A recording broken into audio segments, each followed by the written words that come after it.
Hello, everybody. How are you all doing? Welcome back to Man City Unplugged, your very own Man City fan channel. Very sorry that for the cast for the past couple of weeks I've not been able to do videos. I was just having some personal work, so I couldn't do it. I was a bit busy. I'm really sorry, but from now on, I promise that I'll bring you regular content. From now on, I'll cover all of the matches which City play, of course. Uh, so coming to this match, I mean, 1-4 from the outset, it must have seen that it must have been a stroll in the park for City. I mean, even coming into this game, you know, Arsenal were going down a rut somewhat. They were going down the quicksand. I must say. There seemed to be no hope for Arteta. Arsenal haven't scored a goal at home since October.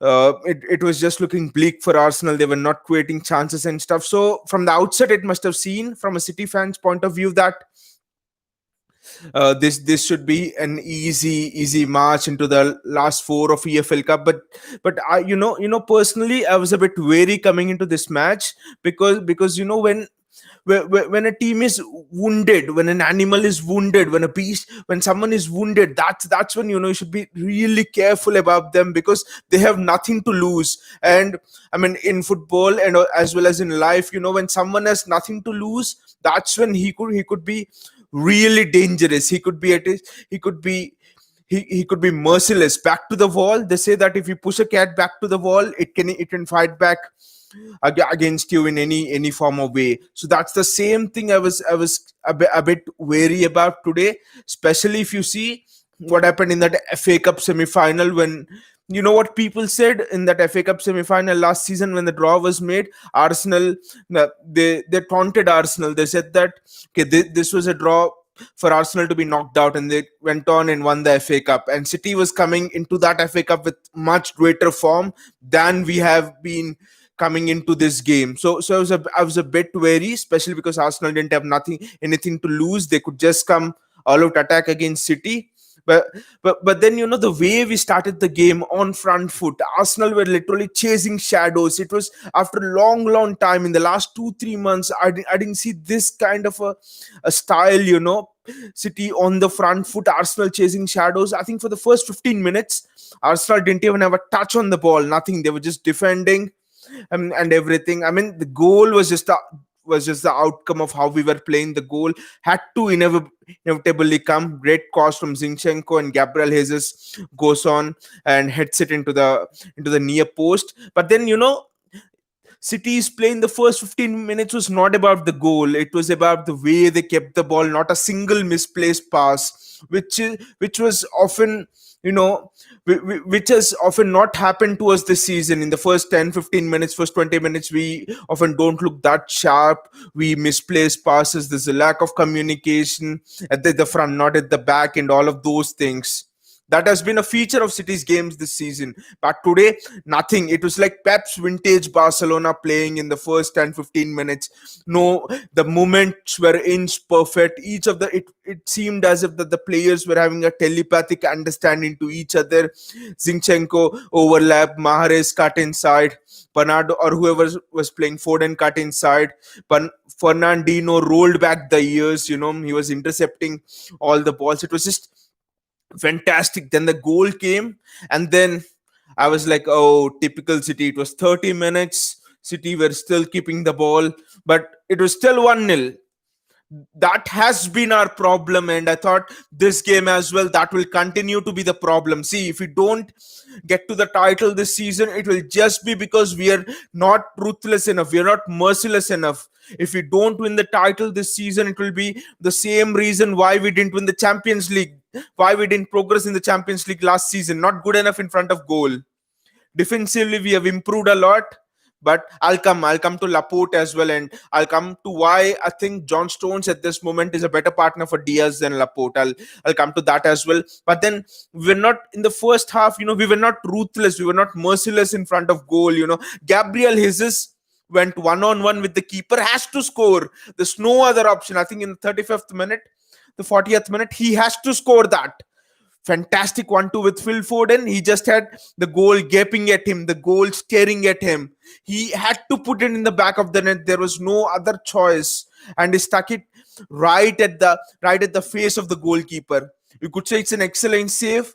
Well, but I would say it's bad finishing. You have the whole goal to aim at. Why do you go for power? Go for precision. Don't you have confidence in your ability to place the ball? I think it is in these moments, I think we miss someone like an Aguero.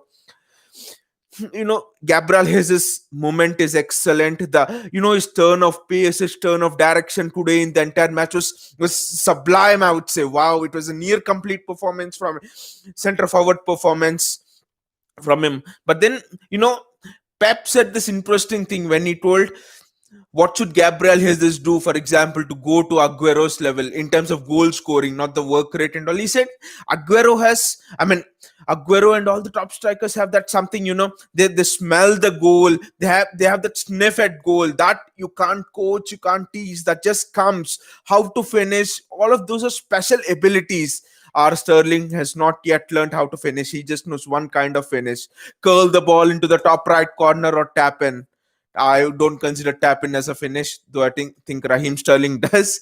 But then, that special quality, I think that is where City might be a little behind this season. You see, for example, Liverpool's front three, they have that special sniff. Firmino to a lesser extent, but Mane and Salah, excellent. Even Diego Jota as well. I think that is where City has been missing Aguero so much. Mahrez has been out of touch, especially the goal scoring from Ferran Torres. You see him already has 6 goals.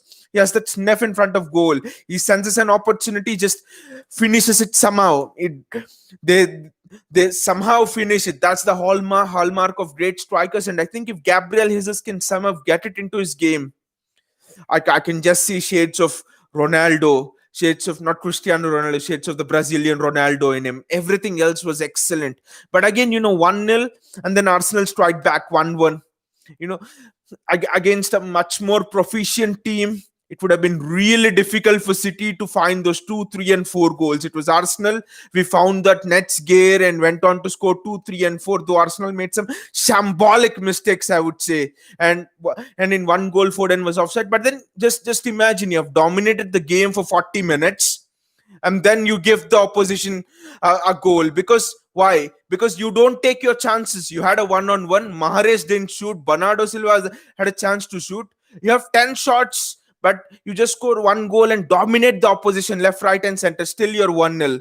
This is why City, I think this is where City will have to make the ground up on if they have to challenge Liverpool, if we have to challenge for the Champions League. How do we score goals? To be merciless in front of goal, dominate in the game, back to front, we bring the ball, excellent stuff. But at the end of the day, possession stats don't win you games. At the end of the day, all of those distance covered and all of those statistics don't win you the games. The score line is the thing that matters. Score line is the thing that matters for you to lift trophies. And that is where City have to be proficient.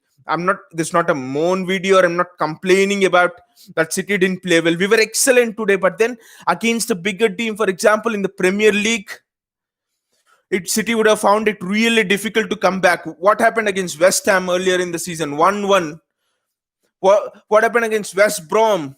1-0. We dominated the game. 1-1. West Brom game and this game until half time went in the same pattern. We dominated the game, and then West Brom got a lucky goal, and today Arsenal got, a somewhat lucky goal, I would say, though Lacazette headed the ball in well.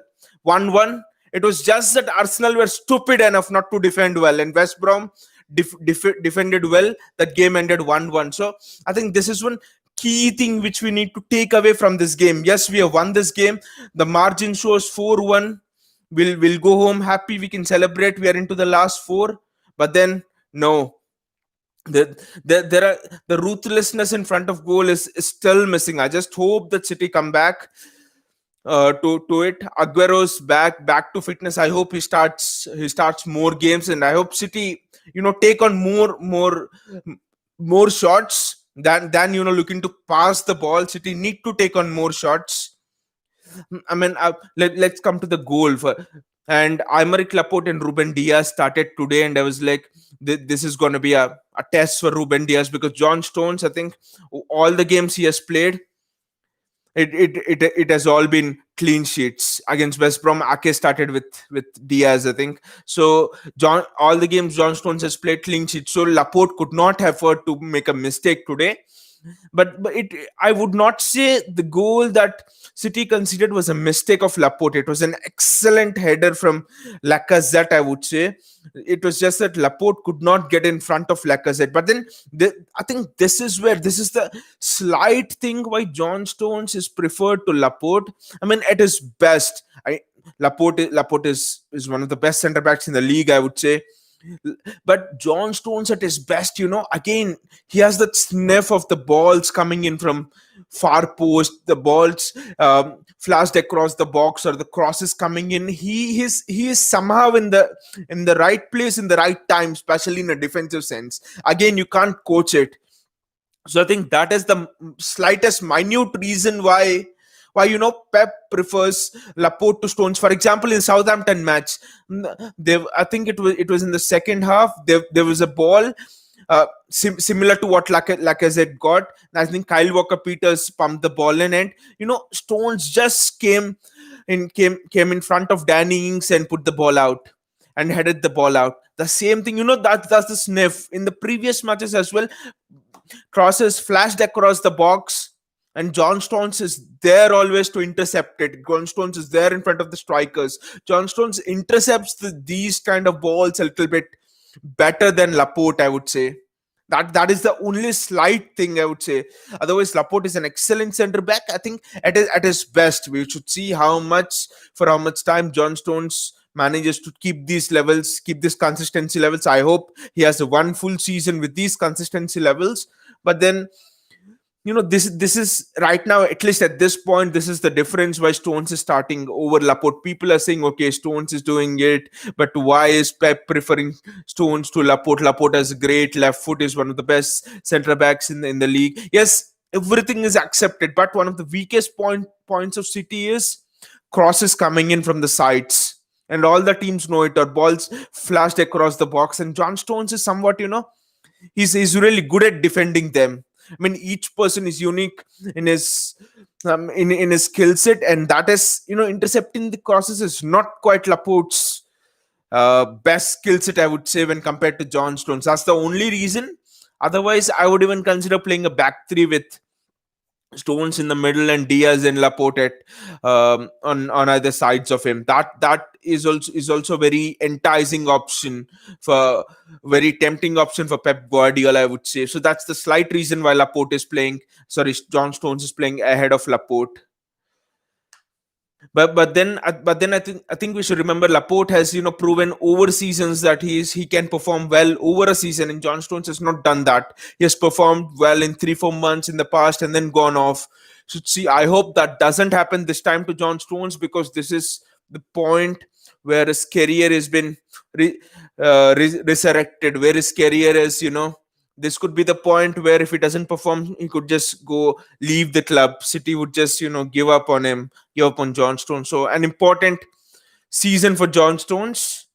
But then personally, if you ask me, I would like to see a back three and Pep experimenting with something else, because teams somehow seem to have figured us out. The uh, the way we set up and all, there is some. Pep was saying in his previous press conference something special was missing, from City. That special should have been, I know he was telling about David Silva, but that special could have been, I mean, could be setting up tactically in a new manner, maybe a back three. Now those three at the back, solid foundation. Wow. Well, it would be a nightmare of a defense to play against, I would say, with Walker and Cancelo bombing forward. Wow, that would be a fantastic back three if Laporte, Diaz, and John Stones play. But then, second half was quite interesting. City, Arsenal were, up in confidence in the second half much more than the first half. Much Arsenal in the first half, their tactic was sit back and of course attack City. But then City scored the first goal, and Arsenal, had to come forward, had to commit. Arsenal in the second half grew in confidence, and they had made 2-3 attempts at City's goal as well. But the keeper just letting in the ball, that was the killer blow. It was a killer blow, not because City scored the second goal, but it was a killer blow because the confidence of Arsenal was knocked out. It was the last thing they wanted in a season that had gone miserably wrong. The last thing you would want is your keeper literally, a free kick that was stuck right at him. Literally your keeper fist pumping it into the net. That is the last thing you want. And that thing happened, and Arsenal was gone. I understood that after that goal there was no coming back for Arsenal. Even Arteta understood it, and he bought on his substitutions and all. I mean, the third goal was that was City at their best. Fernandinho intercepting the ball, then continuing his run forward. Bernardo Aguero passing the ball to Fernandinho to Foden, and Foden chipping the ball past Arsenal's goalkeeper. Wow, that was offside, but that was a delightful finish. I accept that goal was by Foden was offside, but that finish deserved it to be given. You know, I mean, Arsenal fans might complain, okay, that goal was offside. The keeper dropped the ball into the net and all, but losers can't complain about destiny. You either fight for your destiny, or or you complain. That is the only choice you have. And Arsenal, I think, I mean, Arsenal this season, by far this season, have been complaining too much than fighting hard and looking to win games and looking to pave their own destiny. Arsenal have been complaining that, okay, Arteta is inexperienced, truncated, and give us this, and there are no attacking players and all of that. Marcelo Bielsa is not complaining. See how Leeds are playing. So Burnley boss is not complaining. See how Burnley are playing and where Burnley are in the table. Arsenal fans have been on this, they live in this sense of delusion that, we do not accept the truth. We want to look good, we want to complain and all of those things. Arsenal fans live in a deluded world. They don't accept the truth. They are giving excuses that, okay, Thomas Partey is missing, that's why we didn't win, or that's why we are losing so much in the league. I think the day until Arsenal fans do not stop complaining, they will be going down, down, down into the rut. There'll be no one who can stop them. So I think the moment that second goal went in, Arsenal just lost all the confidence, and it was just City. It was a matter of 5, 6, 7, how much ever City wanted to put through. But City in the second half were delightful. That was really fascinating for me. That fluid movement, that excellence, that coordination. Fernandinho intercepting a few passes. Fernandinho rolled back the years. He was intercepting passes. He was making those forays forward. He was running forward, and then he was looking to have shots on the goal. Fernandinho was just excellent all over the place. This was a masterclass for Rodri, I would say, on how to dictate a midfield, how to run a midfield, how to run an engine room. At 35, Fernandinho, was bossed the entire Arsenal midfield, I would say. It was just excellent. Aguero also looked really good. He was dropping in back, and he was, knitting that entire midfield together. It was just an a great performance overall from City, especially in the second half. I was slightly disappointed with their performance in the first half, because because they were not ruthless in front of goal. You especially as you face bigger teams, and especially as you go in deeper into the Champions League and other competitions, you need to be merciless. Gabriel Jesus, that one-on-one chance, it had to be put away. There was no second thought about it. It had to be put away. And Laporte, he made up for conceding that goal with a header. But then in the case of Laporte, it's not that he's bad. It's just that little skill set, of sniffing danger, especially from crosses on the side. When should you get in front of the opponent striker, especially from crosses coming in from wide, and when should you be behind the striker? All of these things, John Stones at his best has a greater sniff of all of these things. That's why Stones is preferred to Laporte. There is nothing wrong with Laporte. Personally, I feel after Van Dijk, is the best central defender in the entire league, followed by Ruben Diaz. Yes, second and third best central defenders in the league are from Man City. Period. Whatever people would like to say or comment, that's the truth. We have two best center backs in the entire league. So that's the one thing why Laporte has not been starting. But overall, I would say it's an excellent game. But let the scoreline of 4-1 not delude you. But then we deserve to win the game, I would say. There's no question about it. Arsenal fans might moan about the offside and keeper dropping and all. I mean, I would tell Arsenal fans, first of all, to be careful so that you don't drop into the relegation zone and you don't get out of this league. Because if you go into the championship, I'm not sure you're not coming up very early. The teams there are not as classy. They'll just rough you up, and I don't see you coming up if you go back into the championship. Uh, in any soon, especially with this management. They will not even care about you anymore once you drop into the championship, because you'll not be making that much money then from the TV deals and all of those things. So overall, an excellent match. City deserved to go into the next round. I would say a refreshing match, especially in terms of the second half, in terms of fluidity it brought to our attack. Especially in the second half, it was much better, our attacking moves and all. Fernandino was really good. As I said, Zinchenko had a solid game, I would say, though Zinchenko didn't have to defend as much. But Cancelo was excellent defensively in this game. He had to defend, he had to make some vital interceptions, especially on Lacazette. I would say he was excellent. Ruben Diaz looked solid as usual. So over and all, a satisfying game for Pep. Going into that Newcastle game at the weekend, I think we are at this point in the season where we can't afford to lose anymore. Forget losing, where we can't even afford to draw any more games. Where we can't even afford to drop points, where we can't afford to not be ruthless. We should take our chances. I've I wish Aguero starts full time against Newcastle. Nothing wrong with Jesus, but like I said, in the stones of in the case of why Stones is preferred to Laporte, same thing with Aguero. That sniff, that sniff of that sniff of finishing. That is something rare. And that is what separates the top strikers from the rest.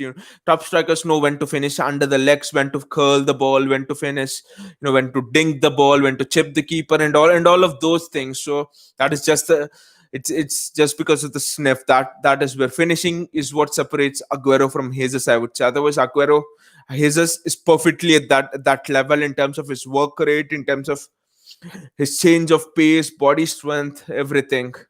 And in terms of the Premier League, I would say that many people are saying United are in the title race. Well, I don't know which title race. Is it the title race for the top four?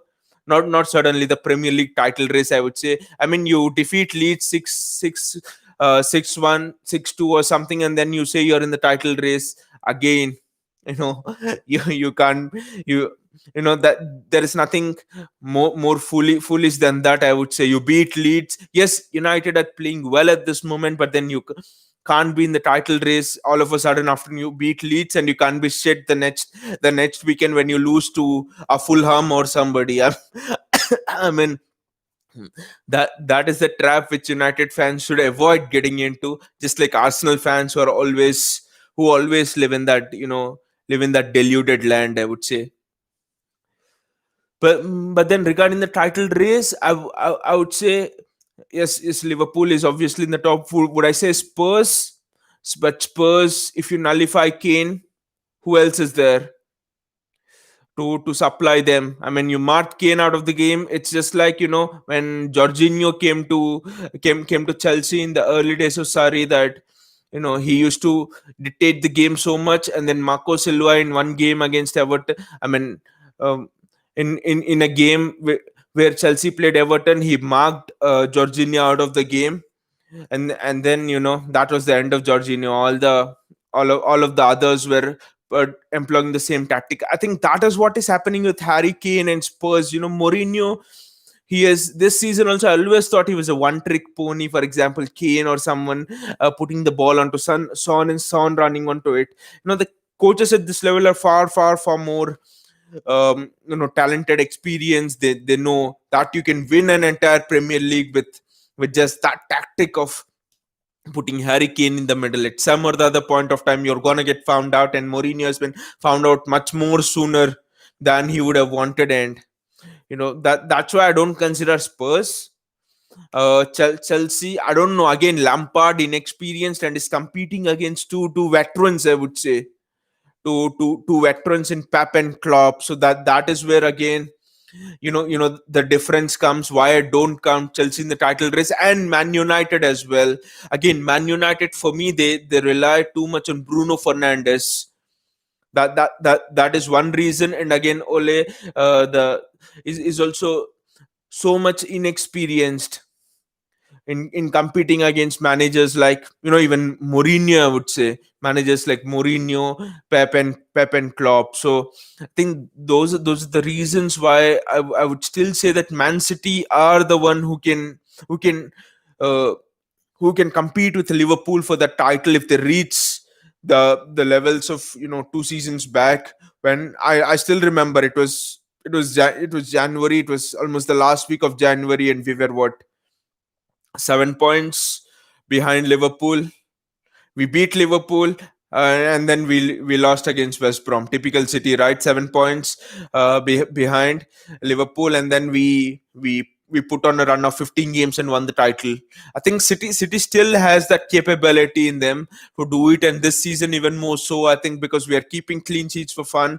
And that season, Company was there, and this season we have Ruben Diaz, Laporte, we have John Stones playing in great form. Our defense is looking really solid. I think it's been what, 800 minutes or something since we conceded a goal in the Premier League. So I mean, not an own goal. I know Ruben Diaz conceded against West Brom, but it has been 800 minutes almost uh, since an opposition player scored a goal against City in the Premier League. So City has been really solid at the back, and we have a solid base. It's just that if Aguero comes into the fold, why not? Why can't we compete for the title? And if we win our game in hand, which is against Aston Villa, and I know that Villa are high flying and playing very well at this point of time. But then, if City can find that form of 2018 when we won the title, I think we can still put in a run of what, 14 15 games and still march on Liverpool and compete for the title, give a fight for the title. I mean, we win it or not, what I want is City to fight hard for the title, City to go for it till the end. That is what we fans really want. We know it's not easy. We know that it's not easy winning the title every season.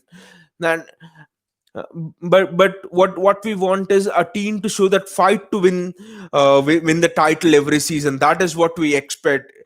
Giving up without a fight like we did last season is a thing which really pains us. So if City go on to the heels of Liverpool till the end and don't win it, still happy. I'm much more happier. The important thing is we have given the fight or not. At the end, victory or defeat, that doesn't matter. It's a journey. It's a journey that matters. At the end, if you win, wow, what an incredible end to the journey. At the end, if you don't win, wow, we have still enjoyed the journey, we are still there. That is what matters. Okay, we'll go again next season. I mean, in football, in life, that is what matters. It's always about the journey, never about the destination. And we have always been that sort of a club as well, always about the journey. We have been through tough times, we've been through glorious times, but we have always enjoyed the journey. Even when we were in League 2, I mean Tier 2 football, Tier 3 football, dropped down into the championship, we enjoyed the journey. Fans were turning up on Tuesday cold nights. So it was all about the journey. When we won the Premier League again, it was the same thing against QPR, in 2011. We won it, we lost it. At the end, we won it. That was just a barrage of emotions. Again, that season was fantastic through the emotions. 2018, the same thing, through the emotions. 2018-19, same thing. So that is what this football club is about. It's about passion. It's about going through the journey. It's about enjoying those moments. And if we can, give a fight to Liverpool or whoever is. I think it will be Liverpool. So if we can give a fight to Liverpool till the end, that is what matters to us as fans. That is what matters to the entire football club. That is what who we are. That is how we should approach this season. not thinking that okay, we are 5 points behind, United is doing better than us. No, we'll bother about our journey, we'll bother about how can we compete with Liverpool. And based on today's second half performance, I think we are getting that fluidity back. Pepe's, looking his jovial self. We we managed to string together a few attacks at the end of the second half. We are looking sharp on the counter. We are looking solid at the back. We are looking really good on set pieces. Players are looking happy. I think yes, we can go on. For me, I think yes, I've said this many times in the past, but from this point on is when our season actually begins. From this point on is when whatever we do will decide our destiny, will decide whether we will go on and fight for the title or not. Do we drop silly points, or do we go on and march like champions? Do we go on and tell yes, we have it in us? 2018-19, let's when all the hope was lost in a wintry January, still we went on and covered up the gap of 7 points and won the title against the Liverpool team, who have won 13 on the trot. We have won 15 on the trot against the QPR in 2011, when 3 minutes to go and all the fans in the stands were crying. Some have gone out of the stadium. We have still gone on in 2 minutes, and we have stuck 2 goals and won the title. That is the club we are. That is the passion which we generally have. That is what this club means to us. I think that is the attitude we should have from this point on. Whatever points dropped, silly points dropped, are dropped. Against West Brom, okay, we have dropped. Spurs, we lost. Okay, leave all that aside. So this is the point on when we begin our season, and this is the point on when we we begin our journey to the summit. We begin our journey to take destiny into our own hands. We begin our journey to conquer the summit, beat Liverpool or beat any other team. We have it in us to go on and capture the summit, go on and dream about it, go on and win the title. And that is what matters in the end. Have you fought hard for it or not? So I think from this point on, let us from this point on, let us give everything, and each match will play like it's a final. Starting from the match with Newcastle, each match, yes, it's a final to us. From now on, we can't afford to drop any more points, because if we drop more points, it's not just points we are dropping, it's the confidence as well which we are dropping. So so so from so from now on, let's begin the march towards the title. And it's been an excellent game, I would say today, and fantastic result for City. Excellent. We have now gone into the top four of the EFL Cup, and it will be interesting to see who we play next round. But before that, we have important matters to take care of, beginning from playing Newcastle in the Premier League. I hope you have enjoyed the video. So please click on the like button if you have enjoyed the video, and also click on the subscribe button so that you can get notifications whenever I post new videos. So as you can see, this video has not totally been about this match, since I've not been uh, putting up videos for the last 2-3 weeks. Apart from the match, I've generally talked about what I felt about Premier League as well, and how City should approach it forward, especially with people telling lot of media outlets telling that okay, now who else will challenge Liverpool for the title? It's They're not even considering City. It's as if City have lost their venom and all of that. Yes, uh, people have put us down in the past so many times, and it should not bother us. So I just decided to just have a review of everything altogether, the Premier League, how it's been going, what are my thoughts uh, on City competing with Liverpool for the Premier League title, and everything. So I've covered everything apart from this match as well. So I hope you have enjoyed this, and also I'll post an article about today's game in my blog. Do check out my blog as well. I will write further more interesting insights in the article, as well as to what Gabriel Jesus should do really to displace Sergio Aguero and reach to his level, and who are City's best back four, and Cancelo playing at the left. Is he more effective on the right than the left? And all of these, you can find these interesting insights in the article as well. And it's been a fantastic video, I would say. I mean, in the sense that it's been fantastic, in the sense that I've enjoyed speaking with you after a long time. And I just hope that City's march starts today, and it goes on and continues, and we achieve bigger things, and we show that fight for the title. We go on and again climb up the summit and give Liverpool a great fight for the title. Have a nice evening, and see you all. Bye.